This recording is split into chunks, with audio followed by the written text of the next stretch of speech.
go. Hello, ladies and gentlemen. Thank you for joining us for the I Talk Back Sports Show. I'm joined by Jamal Bunner, and my name is Kay. Jamal, would you like to say hello to the wonderful people? Hello, wonderful people. And also, Jamal, could you start us off with a shout out? Certainly, Kay. I would love to give a shout out to Reginald Fields, a young entrepreneur out of Cleveland who had the police called on him when he accidentally mowed a little too far into a neighbor's lawn while cutting grass for one of his customers.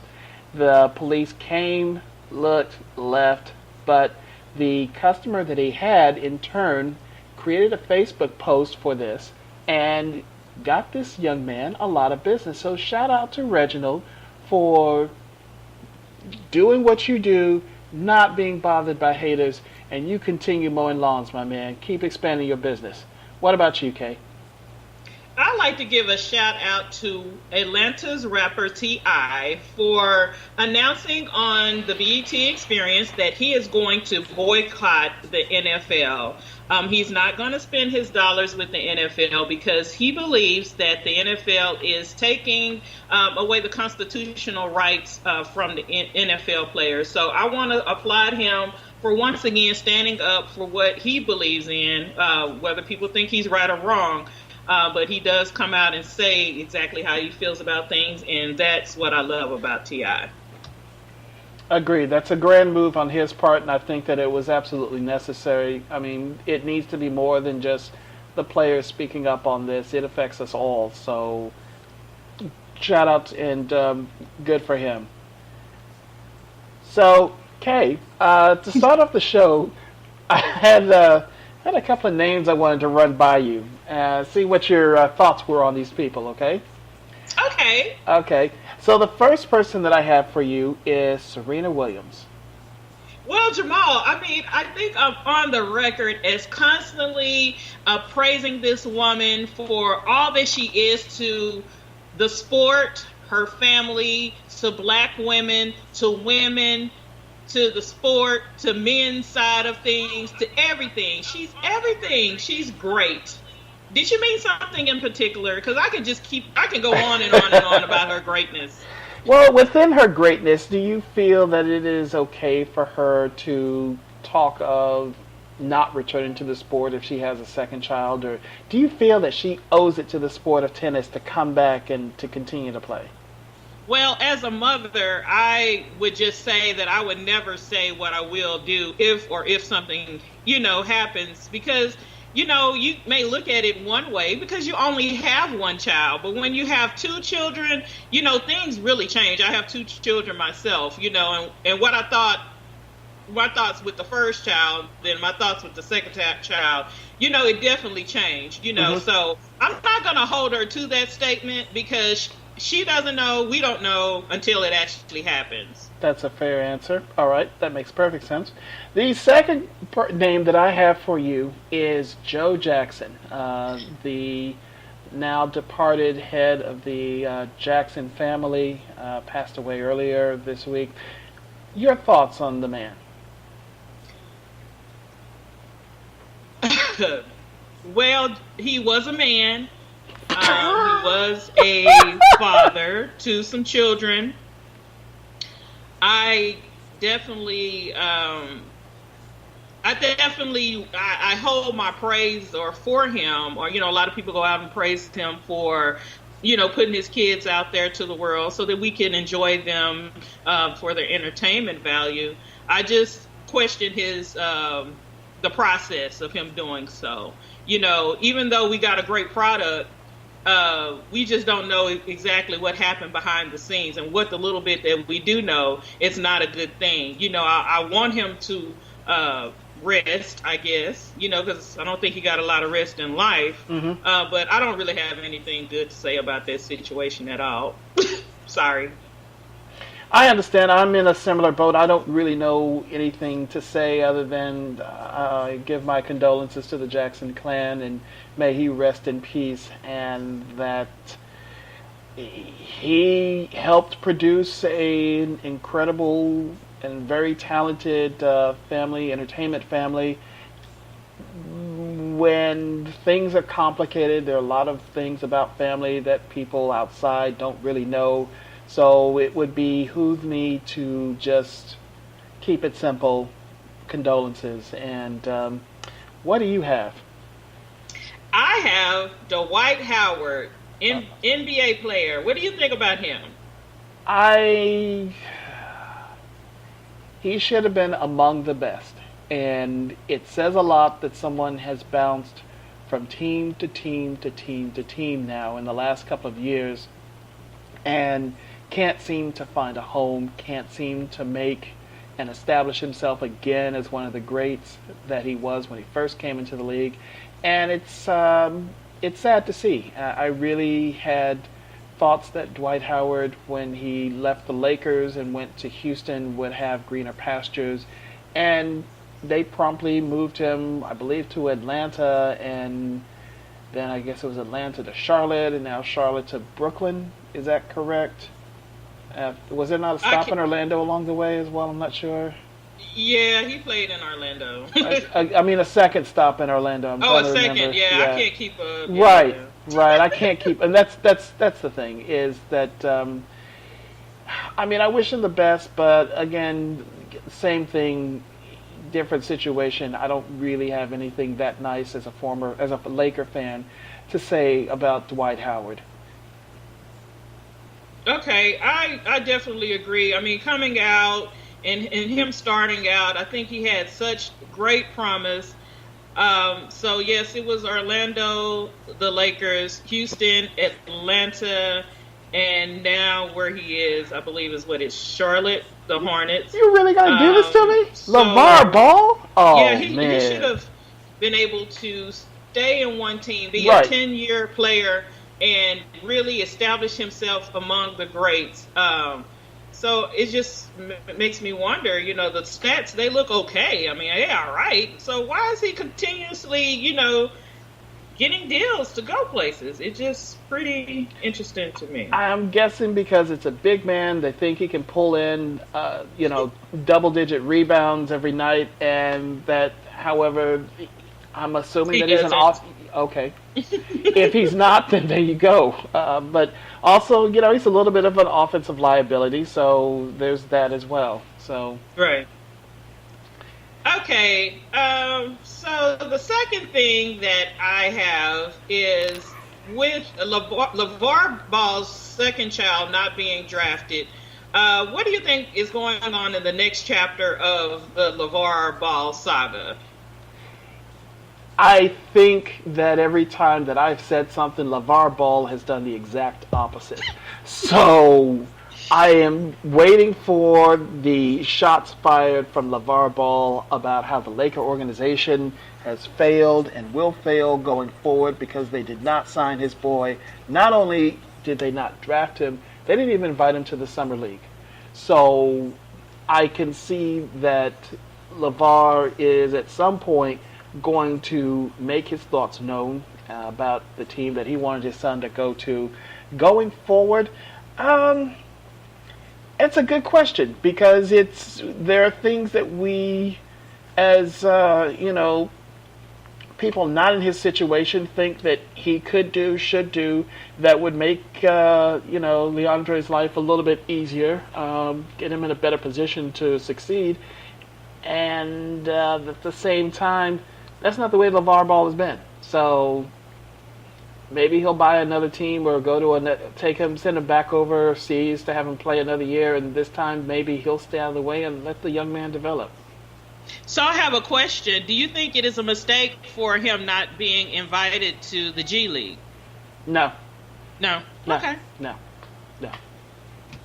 I don't think he has the skill set yet. I think he probably needs a little bit more polishing. Yeah. Okay. So, a little bit about the World Cup, Jamal. Please enlighten us with all your knowledge. But don't be all day.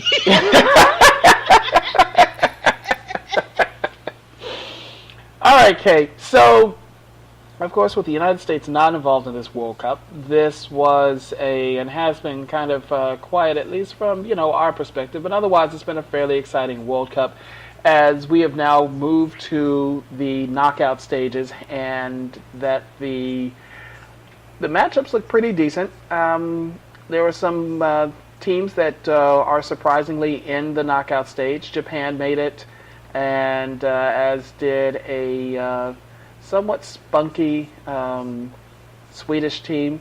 The big surprise is Germany did not go through to the knockout stage. They were knocked out by South Korea, as well as a loss to Mexico. The big matchups this coming weekend, Brazil versus Mexico. There is also France versus Argentina.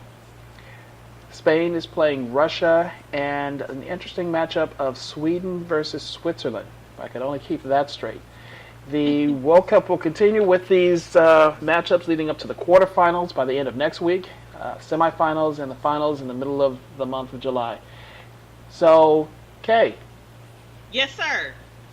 Let's look ahead. And yes. I kept it short. So, let's talk a little Jameis Winston, if we can. Yes. So, he accepted a suspension of 3 games this upcoming season for an alleged, well, he admitted to it, so an incident in which he sexually assaulted a Uber driver. Will he be in Tampa next year? You mean this season or next season? Next season. When his contract is up? Yes. I'm going to go ahead and say no. Okay. And if he doesn't, he's not a smart football player. Now, he may know a lot of plays and a lot of ways to do a lot of things, but I just don't think he's very smart. I think he gets very discouraged, I think, out there on the field when things don't go well. So I think that's a reason why they wouldn't re-sign him in the first place. But I don't think that these allegations that continue to come up is going to help him be in the league at all if something doesn't change. I'm going to agree with you. What I was reading is the league made it clear that the next sort of incident with him could result in a year-long suspension. That normally this should have been a 6-game suspension, but because he did not appeal, that the league cut the time down to 3 games. I'm not sure that Jameis truly is going to do what needs to be done. His back's against the wall at this point. This is last strike for him, honestly. And that this last season in which Tampa was supposed to have put themselves in the playoffs or at least been in the playoffs talk, it was a disappointing season for the Buccaneers, and that their offense had a lot to do with that. They have a hellified defense coming into this season now, so this is make or break for him. With a 3-game suspension, he needs to put this team in the playoffs if he even thinks he wants to be able to come back to this team next year. I think that's the only way that he comes back. Otherwise, I think he's gone. So, the NBA had their award ceremony, and we won't go over all of them. We will point out that Ben Simmons did win Rookie of the Year, and that James Harden was named the NBA MVP. Are you okay with this, him being named MVP over LeBron James? I'm not okay with it, but it only speaks to the history of the award. I felt like every year, especially towards the last years of MJ playing, that he should have gotten the award each year because he was the most important thing to the league at that time. And I wouldn't necessarily say, and everybody has their own criteria, but the stats alone, no, Harden should not be the MVP. But it's fine that he isn't. They want to give out the award to different people each year, it seems. So it's just keeping up with history to me. I like what you said, and I feel that it's one of those things that I remember when Derrick Rose won the award, and it was one of those years that I thought, really, over LeBron James? And that it conceivably could be a consistent Jordan, and then James sort of situation that it is nice that they do kind of hand it out to others. James Harden had some very good stats, but honestly, he was not the most valuable player. It was obviously LeBron James. And as long as the NBA decides that they want to make this a let's spread it out among the other players sort of award, then so be it. But yeah, I did not feel that Harden was the deserved winner for this award.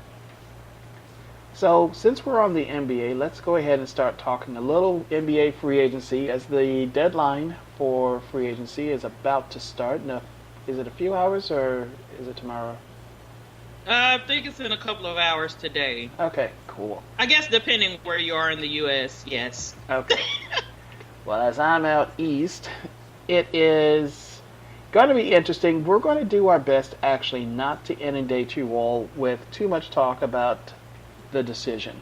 And instead, we're going to discuss other things, like some key expiring contracts. And we chose a couple of teams to take a peek at to see what they had coming down the road. I want to start actually with Cleveland, however. I want to go to the Clippers, but we'll come back to the Clippers because there's something else I'd like to discuss with them a little bit later. But in Cleveland, Kevin Love is on this list and is a potential extension. He can opt out of his $25.6 million player option and become a free agent in 2019. Now, LeBron just opted out of his $35.6 million contract today to become a free agent. So it stands to reason a lot of things are going to be based upon what his decision is. But in case of Kevin Love, who turns 30 and is really and truly, by all accounts, probably not guaranteed to get more than that on the market next summer, can you see where Kevin Love becomes a focal point for a Cleveland roster that doesn't have LeBron James next year? I can see that. I think he will start off that way, but he's a fair weather player, so he'll start off, as being their best bet to get other players to come out. Mm-hmm. But if they get someone else big, they definitely will overshadow Kevin Love because he don't always show up every time. So speaking of not showing up, there's also the possibility of turnover on the Cleveland roster of J.R. Smith, Kyle Korver, who they traded for mid-season and turned out to be and same with George Hill. So this Cleveland roster may look a little bit different at the start of next year. Mm-hmm. What do you think about these players that I just mentioned not being involved in next year's Cavaliers team? I think that, they got to go somewhere, I guess. And Cleveland has to have somebody on the team. So if LeBron's not there, then I don't know why he would want to play with J.R. Smith. And it's just not.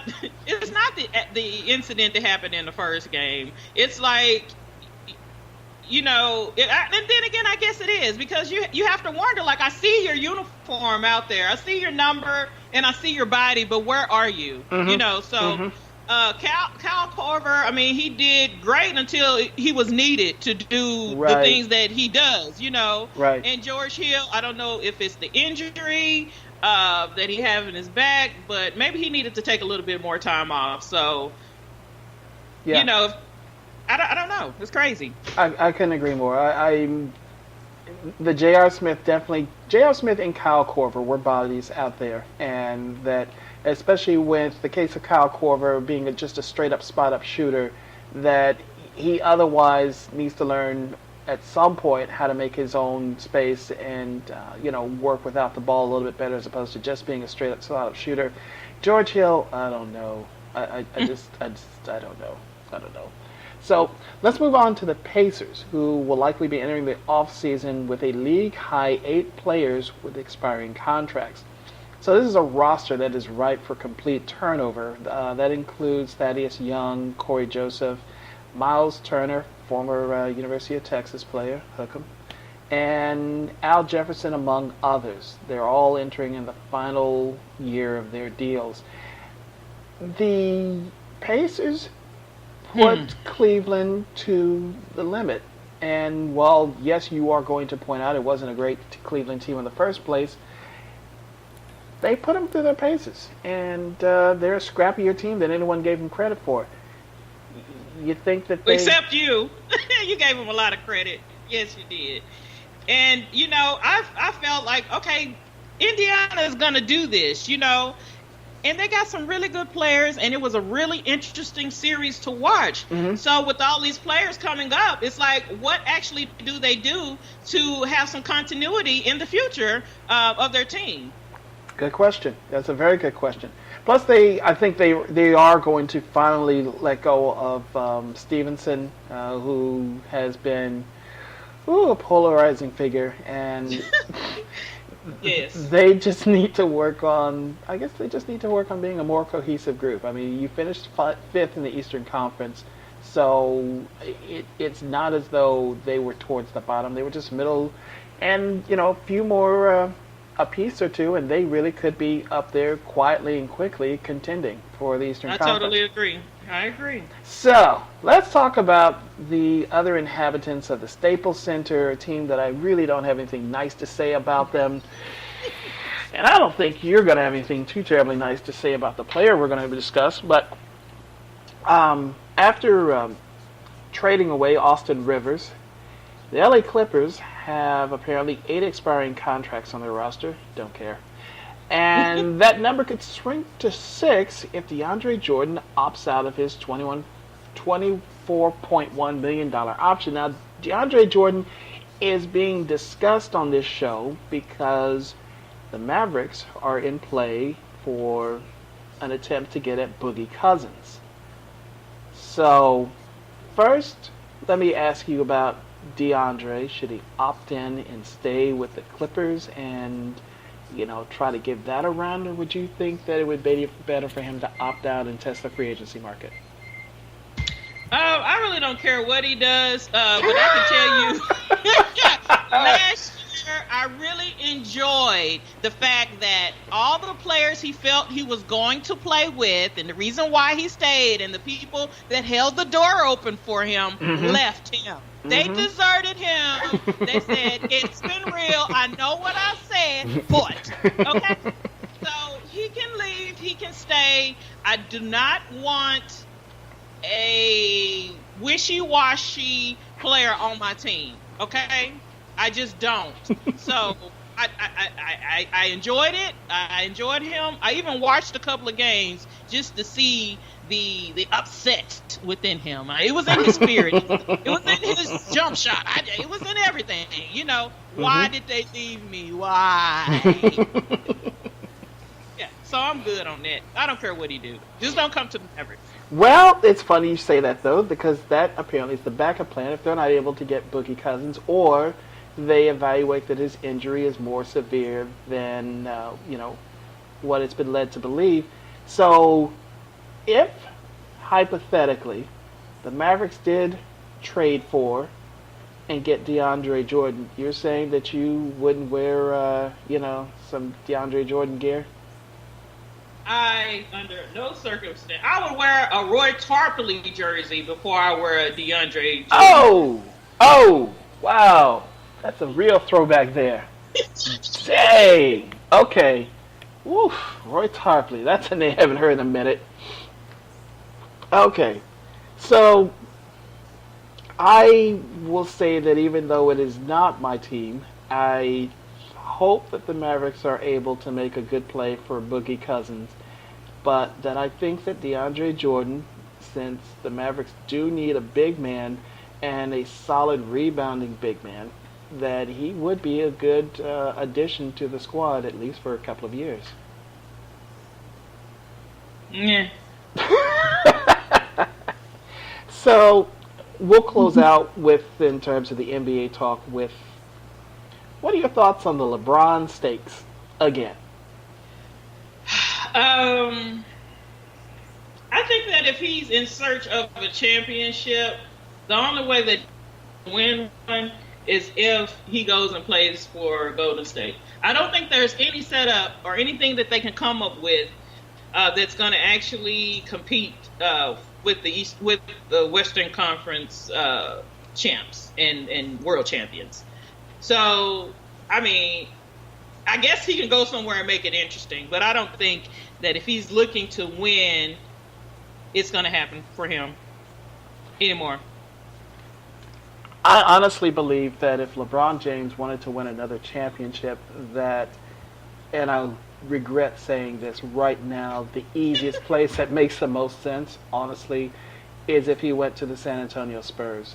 And that would indeed go along with them keeping Kawhi Leonard and convincing Paul George to come down Interstate 35 and play, so that your big three, included with the other pieces that San Antonio has, I don't think that Golden State could stand up to this team. That would be his means of actually being able to win maybe the West, possibly a championship, but definitely that is a team that competes with Golden State night in and night out, in my opinion.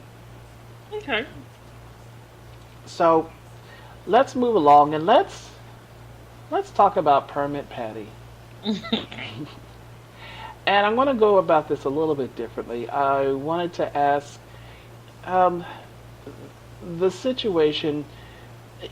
What does this do to an 8-year-old child who has the threat of the police call on them for doing something such as selling water? I mean, what do you think that she feels? Did the police actually come, show up? I do not believe that they did.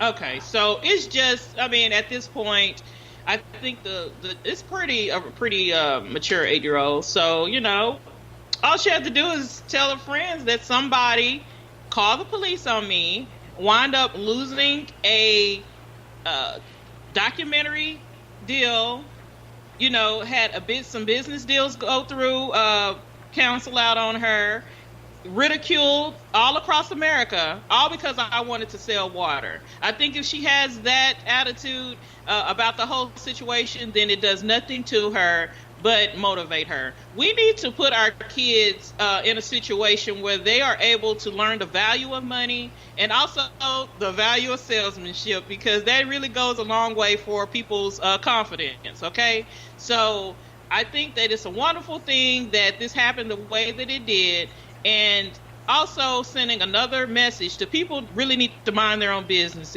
If no one is getting mugged, shot, beat, or hurt in some other way, save your those little 911 dials, for an important situation. Stop calling the cops on kids. I couldn't agree more. I am still sitting here shaking my head that we're even having to discuss this sort of thing, and why someone felt that they needed to call the cops in terms of a permit for selling water in front of their house, that you felt that it was just your necessary civic duty to shut this down because, gosh, this is so darn important. Yeah. So there was an announcement this week that Justice Kennedy will be retiring from the Supreme Court. He's been a swing vote on a number of cases, primarily a conservative, but he has voted for Roe v. Wade. What are your thoughts on his retirement? I think it's very unfortunate. This is the second justice that Trump will have to appoint or whatever. But I think the fact that you have a person who's on the swing, like, it can go either way. I mean, that's the whole idea, I think, of things. You know what I'm saying? Mm-hmm. Nothing is concrete. You know what I'm saying? We have to have people in there that are thinking about what's going on and how it affects other people, not just going for the party or their own individual desires. You know what I'm saying? Right. And so I think a lot of people need to think about, it's one thing to just have a person like this in office, but it's a whole nother animal when you have people that can potentially make decisions for us for years to come by the person that they appoint to office. Right. It's looking like it's going to possibly lead to a judicial train wreck for the rights of individuals, and really pro for, I would assume, business based upon it being conservative. One of the outcomes that came earlier this week was the gerrymandering case that was brought to the court against the state of Texas, and in that the conservative side of the court ruled and won out that there was only one actual district of the actual state and the state map that was redrawn, but still it's a little sketchy. But it's really going to be a very interesting time going forward watching what takes place judicially as Trump continues to put more and more conservative judges on benches, and it looks like into the upper court as well. Yes. So, Representative Maxine Waters is calling for, we'll say, barking, but honestly, it's just, some civil discourse against Trump cabinet members, and that it is a matter of just making sure that they're being held accountable in public. Do you have any problems with that? No. like no one else will do it. I mean, so I'm the type of person, okay, everyone sees what's going on. Mm-hmm. Everyone is so disgusted, at least normal thinking people. So, if y'all not going to say anything, why wouldn't I? I'm going to call you to the carpet on it, and let you know that it's not right since everyone else is singing your tune and dancing to your dance and your song. So I have no problem with that. Gotcha. I am a little disturbed that there's not less civility coming from the Democratic Party, that this entire thing of trying to play this, all nice, they feel is going to get them what they want, and it's not. The other side is playing a whole nother game, and that what they're doing is going to end up costing them because they want to be civil. And so the Nancy Pelosi's of the world need to understand that the game is different and they need to adjust and adapt. She wasn't calling for violence, but she was calling for them to be spoken towards, and that they need to understand that the people are not happy with the policies of this administration. And so, speaking of this administration, they've lost more than one child, and they're going to require infants to toddlers, young children, to testify in immigration courts without parents. How is this acceptable? It's not acceptable, and unless someone, as you say, raise some awareness to what's going on, then they'll continue to do the things that they want to do. If a child, a U.S. citizen, a child under whatever certain age can't go and do the same thing without a parent, permission, then why should someone that's not from here? Mm-hmm. I don't get it. I don't get it either. And there's a certain decency that I would have thought would go along with this sort of situation. There are a number of people who are here seeking asylum who are not illegal immigrants. They are, again, seeking asylum. And that in turn, you take away their children and then are offering them back as a means of, if you want to get them back, then you'll voluntarily leave and there's no problem. They're not illegal immigrants. Asylum seekers. Come on.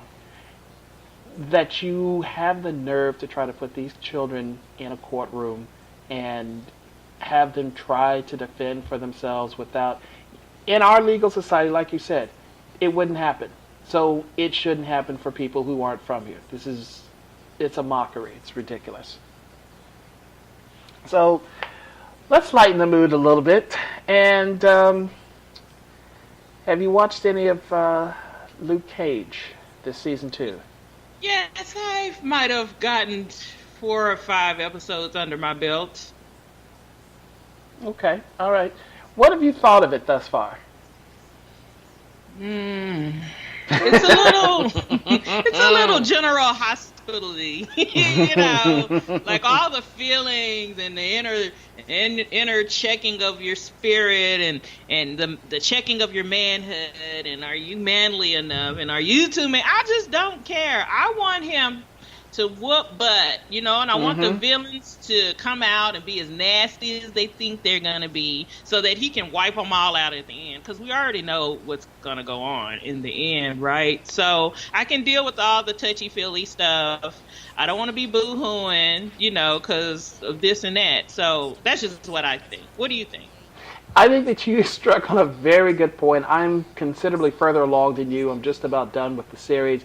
But what you speak on is been a complaint of mine, and a friend of mine actually pointed out to me as well, that the recent Marvel series on Netflix have been more like they've been more like dramas and less like action hero films or series. So what you're referring to, I'm just going to let you know now, foreshadowing. Sorry. I will say that from another standpoint, there was a lot. There was a lot of energy and a lot of interest in the show when it first came out the first time around, and this time it didn't feel. It wasn't there, and I'm not sure if it's because of the action or lack of action within the Defender series, or just word got out in in front of this one that it's just not. It's just not there. And it's like you said, it's missing the action. There is a lot of internal workings going on with this series. What I will say though, what have been your thoughts of Alfre Woodard as Mariah Dillard so far? Oh, she's everything. I love her in everything that she's in, and she's Hmm. really doing her part. I enjoyed her more last season. This season, I don't know, but yeah, she's something else. She does real good work. She's a very complex character, and it is. There are moments that I will say that I am pro Mariah Dillard, and then there are other moments where it's oh dang. But yes, Alfre Woodard is hard to keep your eyes off of on the show, and that she's really an enjoyable actress to, as long as all the other actors that are on the show. Oh, forget my man who's playing Bushmaster, but he's really a good actor as well. Mm-hmm. And Yes. so that's I think that I think they should have had Busta Rhymes play his part though. mm, a real Jamaican. Yeah, Yes. Buster Rhymes would have been a good. That would have been really interesting. Mm-hmm. Yeah. So it's the 13 episodes in the series. It's on Netflix right now, and I hope that the next incarnation, if there is a season 3, that they consider going back to it being a comic book story and less about it being a drama. That there have been a lot of things that have been brought forth in terms of storylines, backstories, and such. That's it's nice, but we watch this for the action. We watch it for some beatdowns, and That's right. that's what we want to see. This is what we're looking forward to. So, Desus and Mero, one of my favorite shows, have left Viceland as of last night, and will be starting a new show on Showtime, a weekly show, sometime in the next year. What do you have to say, or did you watch Desus and Mero first of all? No, but I thought I would love to get your thoughts on the show and what's the big deal about it. Okay, so I guess for me, what the big deal was the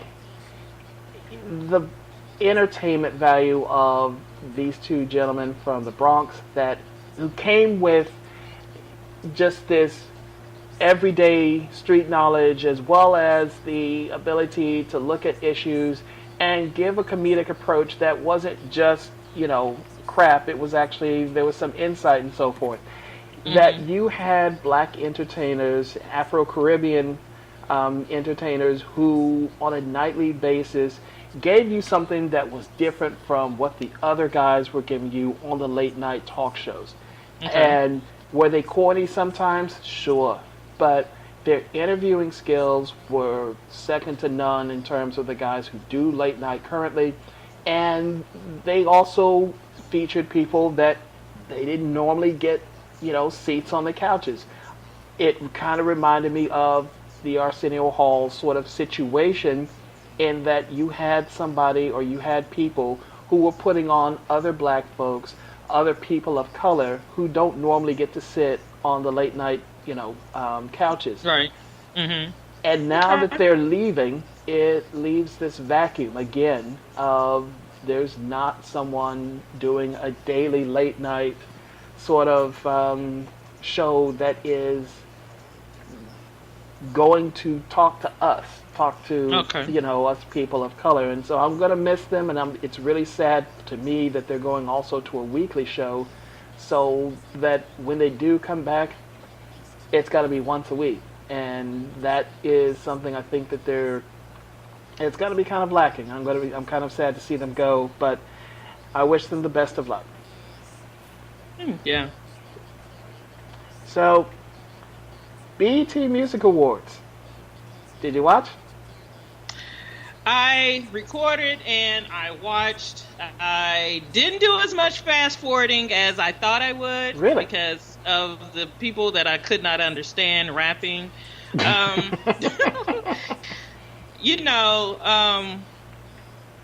I mean, it was what it was, it did not exceed my expectations. Would I have died if I didn't watch? No. So that's all I got for that. Okay, I didn't actually watch it, so I cannot comment on it. But one of these days I hope to. So, Really? yeah, really, one of these days I'm gonna watch the BET Music Awards. One day. Okay. One of these years or one of these days? So yeah, done any traveling recently? No, not necessarily. Okay. Any big plans? I don't have any. If I can stop trying to make my apartment showroom ready, I could probably afford to go somewhere. But I have a project this summer, so I don't have any plans. Wait, so I'm not getting any sort of Vegas updates or nothing like that? You and I might run to Vegas, but that's not a really an expensive place to go. Hey, you know what I'm saying? hey, that's it's outside the state. That counts. That counts. Well, yes. this is true. Okay. I don't have anything, unfortunately, at the moment. I am keeping a low profile for the time being, but looking forward to eventually going to the hot box that is the state of Texas before this summer's out, and visit one or two people. I don't know, Oh, wow. Don't get kidnapped here. That's all I can tell you. Don't get kidnapped. Wait, why am I getting kidnapped? I have places to eat. Well, you might get kidnapped going to the restaurant. You never know. You never know. Okay, Kay, we're going to have to talk offline about this. You give me some concerns. Some major concerns. So, how are your workouts coming? I walked by the gym again last week.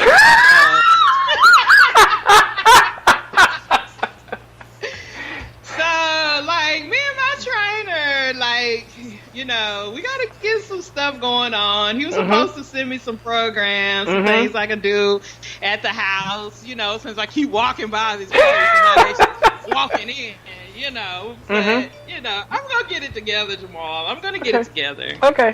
All right.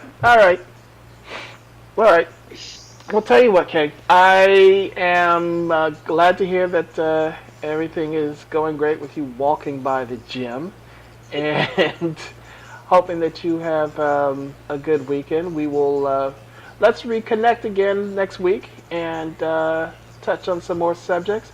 A lot more World Cup, yeah. Woohoo! You're not even trying to hear that, are you? As long as you're the one covering, you can talk about it as long as you wish. You're the best, Kay. Thank you. Thank you. All right. Thanks very much, Kay. I'll talk to you again later.